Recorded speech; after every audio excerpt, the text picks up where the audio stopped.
طالبان بالاخره ناکام شول او د یو ماشوم ترڅنګ یې نور هم څو کسان د مرګ خورا کړل. پوره جزئیاتو څخه همدې ویډیو کې خبر شئ. د امارات اسلامي د شروع کېدلو سره برمو ته خلکو غورځېدل زیات شول. خو جالبه دا ده چې په تېرو 20 کالونو کې هیڅکله داسې کوم خبر نه و ترلاسه شوی چې کوم څوک دې برمې ته غورځېدلی وي.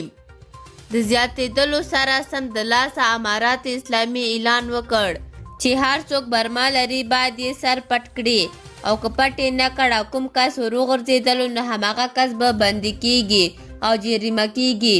خو نه چا دا اعلان عملي کړ او نه هم څوک بندي او جریمه کړل شول.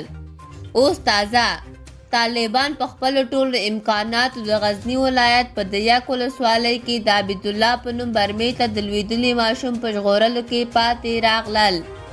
د ژغورنې په دې عملیاتو کې د یو طالب په ګډون 3 نور کسان هم مړه شول. د غزني ولایت له دې یک ولسوالۍ څخه سرچینو د دوشنبې په ورځ افغانستان انټرنیشنل ته وویل چې د عبیدالله په نوم برمې ته د لوېدلي ماشوم له 4 شپو وروسته د برمې پای ته رسېدلی او په اوبو کې مړ شوی دی. سرچینه زیاتوي چې طالبانو د برمې څنګ ته یو لغم ایستلی تر څو ماشوم وژغوري چې د ګاز نیونې کبله ژغورونکې ډله مړه شوې ده. یو بله سرچینه بیا وایي چې په لغم کې د ژغورونکې ډلې اکسیجن بالون چاودنه کړې چې پکې یو طالب او 2 ملکي کسان مړه شوي دي.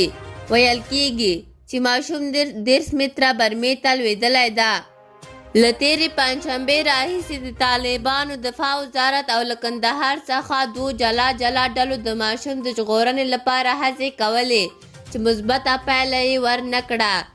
د یادولو ده چې غزني په ید د یک ولسوالۍ کې ډېر شمېر برمې ایستل شوي دي او د دې ولسوالۍ ځمکه هم نمناکه ده.